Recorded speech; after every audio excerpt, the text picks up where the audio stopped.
Hi students, welcome to the online class. So today we are going to start a new lesson of physics from your science textbook, that is temperature and its measurement. So we are very well known that for certain seasons we will prefer certain clothes. For example, in winter season we would like to prefer woolen clothes. Why? Because the woolen clothes will keep us warm. In summer season we will prefer cotton and very light colored clothes. Why? Because they will give a cooling experience.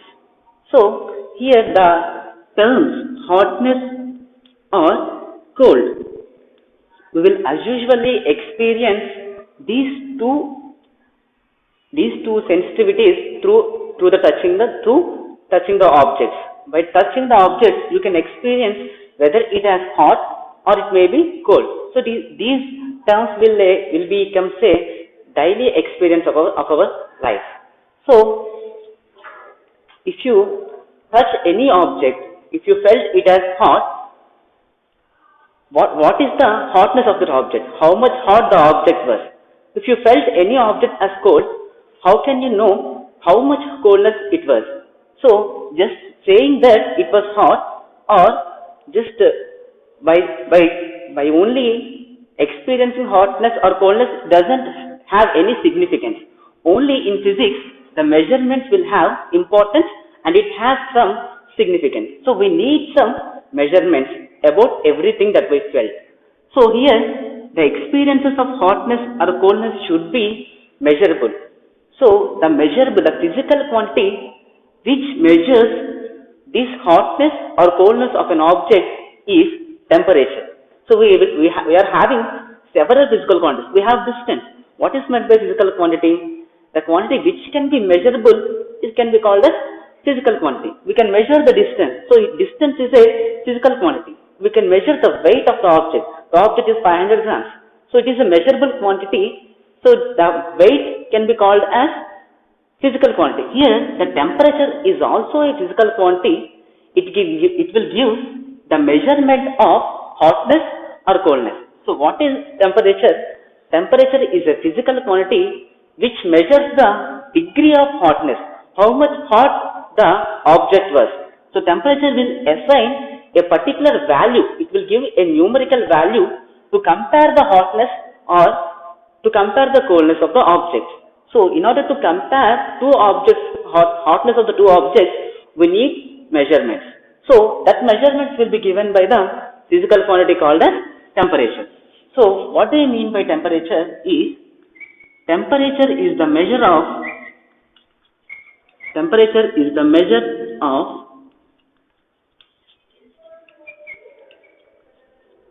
degree of hotness. Temperature is the measure of degree of hotness or coldness. It will measure how much hot the object was, or it will measure how much cold the object is. So by simply touching the object, you can only say whether it is cold or hot. By knowing the temperature, you can exactly calculate and measure the hotness or coldness of the object. So sometimes while your touching experiences also mislead your observation. Let us see an example. So consider 3 beakers. So fill one of the beaker with cold water and second beaker with lukewarm water. Lukewarm means neither too hot or neither too cold. And consider another beaker, in the final beaker filled with hot water. So place your 2 fingers, one is right hand finger in the hot water and place another left hand of your finger in the cold water. So you have placed right hand finger in the hot water and you have placed the left hand index finger in the cold water. So keep your fingers for 3 minutes and just remove your fingers and kept in the lukewarm water simultaneously. So the left hand finger is in the cold water. If you kept in the lukewarm water, this finger will experience a hotness. You have removed the right hand finger from the hot water and placed in the lukewarm water. this temperature, the temperature of this water is less than the temperature of this hot water, and hence you will experience a coldness with this object, whereas the temperature of this substance is same only, but you have experienced one finger as hot and another finger as cold. So in such a way, sometimes the touching experiences regarding the hotness or coldness may mislead. So in order to avoid that confusion, in order to get the more significant application, we need some measurements. So that measurement will be given by the hotness or coldness measurement will be given by the physical quantity temperature. So let us know how can we measure the temperature. What was the instrument that we can use to measure the temperature? So before getting into its measurement, we need to know about another important physical quantity, that is heat. So let us learn about the physical quantity heat. So what do you mean by heat? For example, if I was capable to move any object, so I was able to move this object. What does that mean? Is I have energy to move this object. I have energy to lift this object. If you bring a very big stone to me and you ask me to lift it, I can't. Why? Because I don't have that much of energy to lift it. So to lift any object, we need some energy. What is meant by lifting? I am doing some work. So lifting any object or moving any object shows the presence of energy. For example, I was walking. How I was able to walk is I have energy. That's why I was able to walk. Otherwise, I will be on the bed only. Why? Because if I doesn't have any energy, I need to take rest and I have to gain the energy, and again I have to do work, and again I have to move. So every moving object will have energy. What is meant by energy? Every moving object will possess energy. Let us see what the heat was. So while cooking rice, you can observe the plate on the vessel. When you are supplying heat through the flame and supplying heat, so whenever you are supplying heat, the plate on the vessel will have some movement. How the plate was moved? By the movement of the plate was observed. Who has given the energy for this plate? How the plate was gained energy? Who has given? For example, if I have some object, it was moving. This energy, the energy is given by me. I have performed some work and I have given some energy. But why this lid was moved? Who has given this energy? So whenever you are supplying heat through the flame, the water vapor content inside the vessel gets the energy and makes the lid to move. So in this way, the heat will supply energy. So here, the energy is given by heat. So what we can conclude from this is the heat is nothing but energy. Heat is a form of energy. Heat is a form of energy.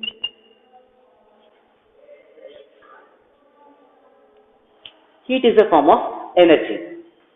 So if you hold any object and you are experiencing this object as hot, what does that mean? If you felt any object as cold, the heat energy is entering into you from this object. So I felt this object as hot. What happened there?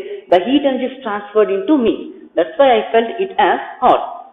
So if you are feeling hot or cold, what was occurring is heat transfer is occurred. Due to the heat transfer, you will experience hot or cold. If I was feeling nothing, I felt it is neither hot nor cold. What was happening there? I doesn't get any heat transfer. If there is no heat transfer, you will neither feel hot or cold. So in this way, heat is a form of energy that exists in the process of transmission whenever there is a temperature change. So I felt it as hot because the temperature between this object and me is different. So I felt this object as cold. What was happening here? if I felt this object as cold, the heat energy is transferred from my body to this object. So, when heat energy is getting, you will felt as hot. When heat energy is lost, you will felt as cold. If it is cold, heat energy is transferring from you to the object. If it is hot, heat energy is transferring from this object into us. So, in this way, heat is a form of energy that exists in the process of transmission. So, and we already learned that temperature is the measure of degree of hotness or coldness, and temperature will also give how much heat energy it can supply. Temperature will give capability of heat energy supply. Temperature will indicate capability of heat energy supply. So even small fire particles will also hurt us a lot. Why? Because small particle will have high temperature, so very high amount of heat energy will be transferred. So even a small oil drop, boiling oil drop can also able to transfer high amount of heat energy. That's why you will hurt a lot. Even if it is a small drop only, its temperature is high. So of course its size is very small, but you will gain high amount of heat energy. That small oil drop will supply high amount of heat energy. So in this way, the temperature can also denote the capability of heat energy supply.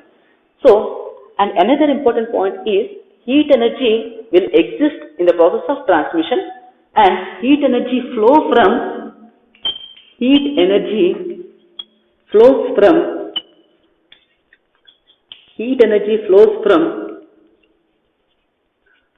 hot region to cold region. Hot region means high temperature region to low temperature region. So you can call it as hot region or high temperature region. So heat energy transfers from hot region to cold region. So this is about temperature and heat. So let us know what are the different forms of energies. So you know that heat is a form of energy. There are several forms of energies. For example, if I was moving, now I doesn't have any heat energy, but I have energy. That energy is called as mechanical energy. Mechanical energy. So mechanical energy is the energy associated with the movement of the object. If any object was moving, this object can be said to have mechanical energy. So this object is in motion. That's why it has mechanical energy. We have seen the fans are revolving with the help of electrical energy. Electrical energy.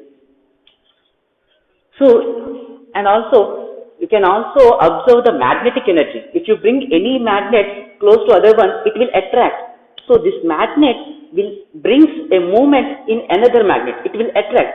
So, what was the energy there? Their energy is called as magnetic energy. And in this way, heat is also another form of energy. So these energies will get interconverted from one energy to another energy. So in the previous example, we have discussed that the lid on the vessel will move because of the supply of heat energy. So there what happened? Heat energy is converted into the mechanical energy. So in the previous example, the lid kept on the vessel is moved because of the supply of heat energy.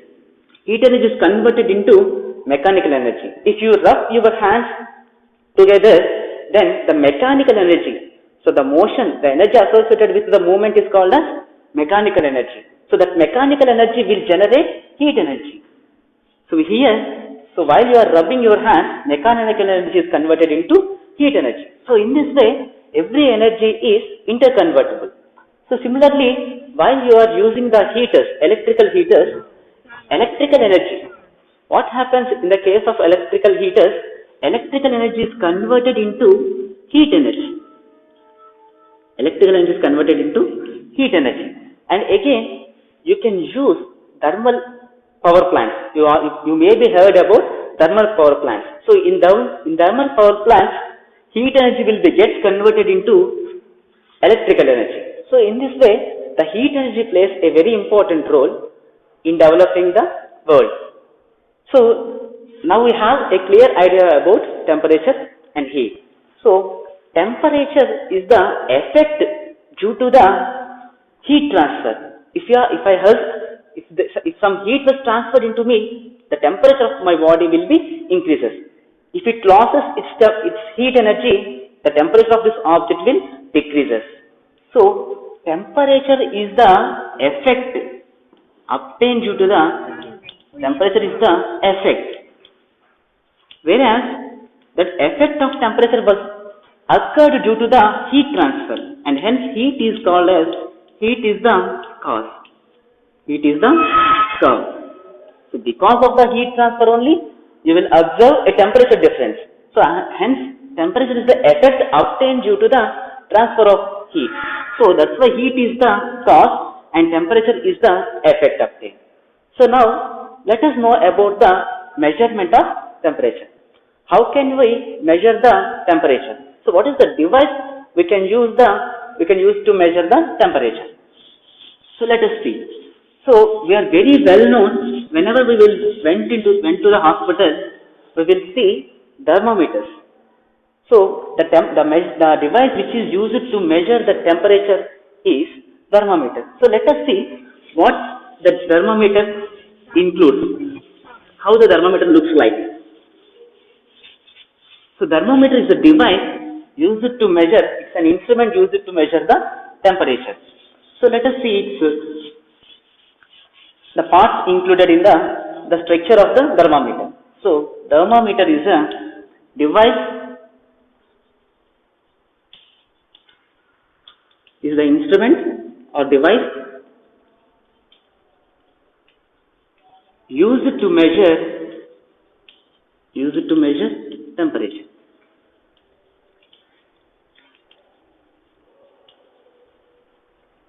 So how the thermometer looks like? So it consists of a glass tube.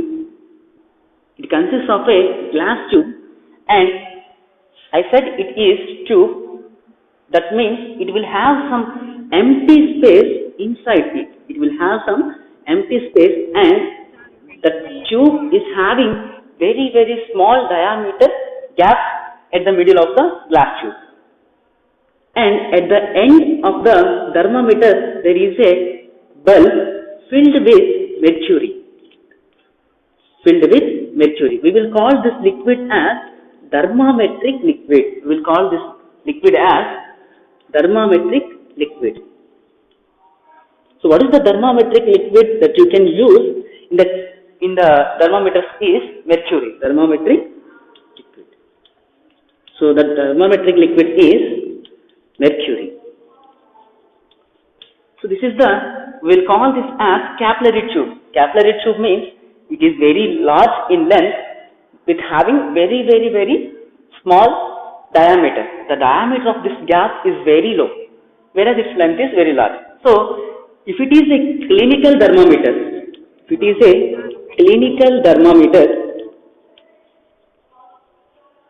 it consists of two types of readings. One is centigrade scale of readings. So we will observe some divisions on a normal scale. So similar divisions will be observed on the thermometer also. So in clinical thermometer, you can observe these divisions in the two sides. We will observe two types of divisions in the case of clinical thermometer. So one scale will give the temperature measurement in degree centigrade,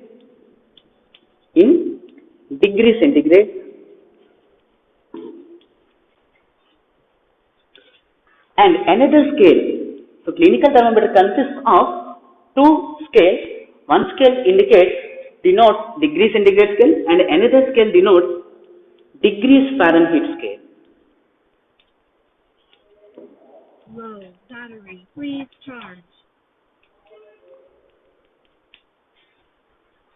So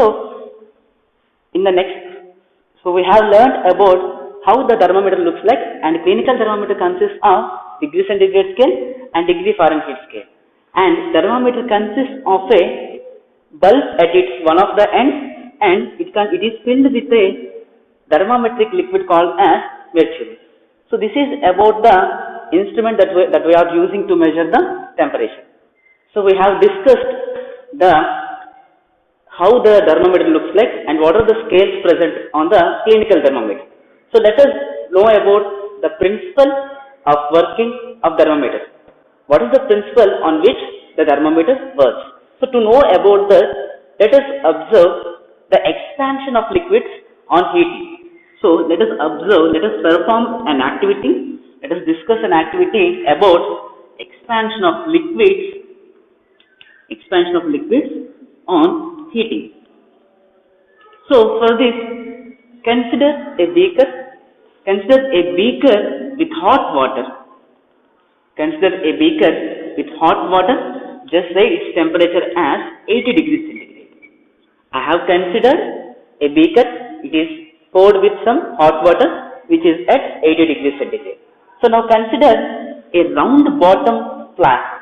Consider a round bottomed flask and place a capillary tube in it. Place a capillary tube. Capillary tube means it is very large in length, whereas its diameter is very small. That means it is similar to the refill. You may see some refills in the pen. So the refills is having larger length, whereas its diameter is very low. So such a tubes will be called as capillary tubes. So consider a round bottom flask and place and fix a capillary tube with the help of a rubber stop. So fill this round bottom flask with some colored water. And this colored water is at room temperature. So this is colored water. Why we have poured some colored water is in order to know the level of the water inside the capillary tube.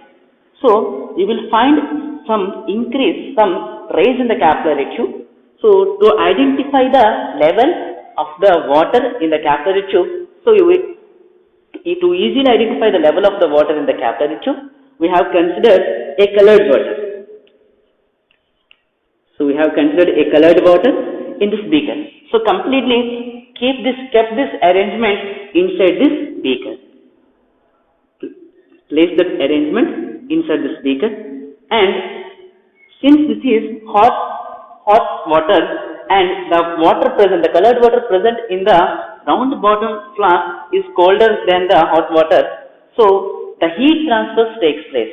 The heat energy transfers from hot region is the beaker and cold region is the round bottom flask is the cold region. So the heat transfers from this hot water to the cold colored water present in this round bottom flask. So because of the heat transfer, the level of the water present in the capillary tube will be increases. What happens? So initially the water is at this level. After placing into this beaker, the water level will be raised to here. So what happens? The water was raised to some certain height. Why? Why the water was raised to some certain height? Because every liquid will expand on heating. It occupies more space on heating.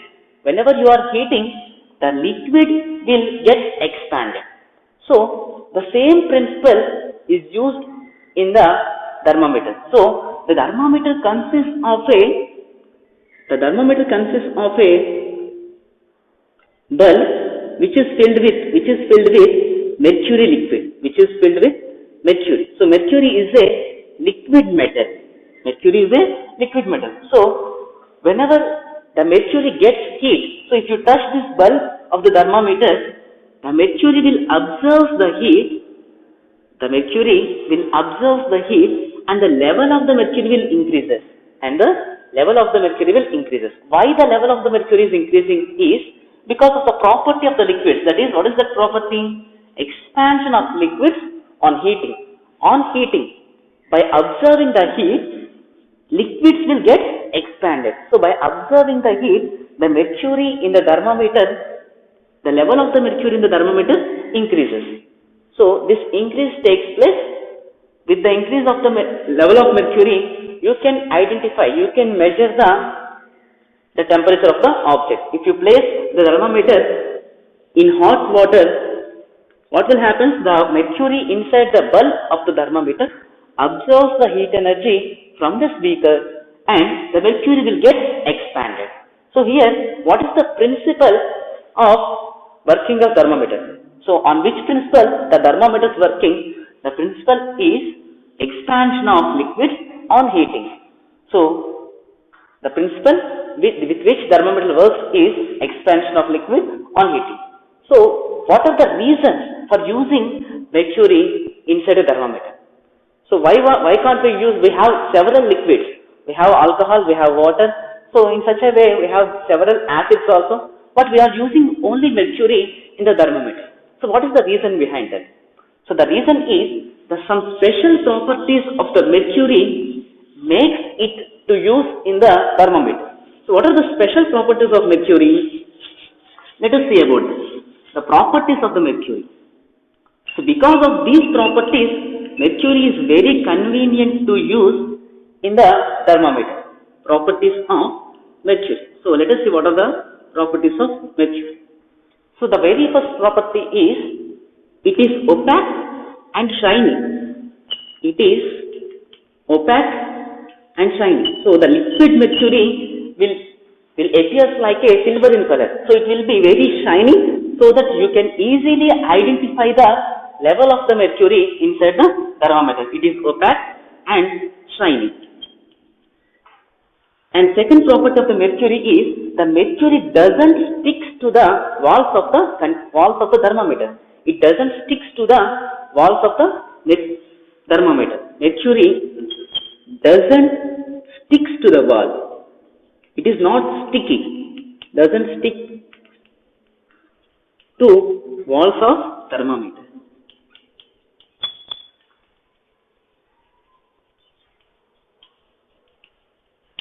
So, and third property is it is easily available in free state without any impurities. We can easily extract the mercury. So, it is available in pure state. So, we can obtain the pure state of mercury easily. And another one is it is a good conductor of heat. Mercury is a good conductor of heat. So the working of the thermometer depends upon the absorption of heat energy. So in order to absorb the heat, the liquid must be a good conductor of heat. Conductor means it is easily allows the heat to pass through it. So the fourth property is it is a good conductor of heat.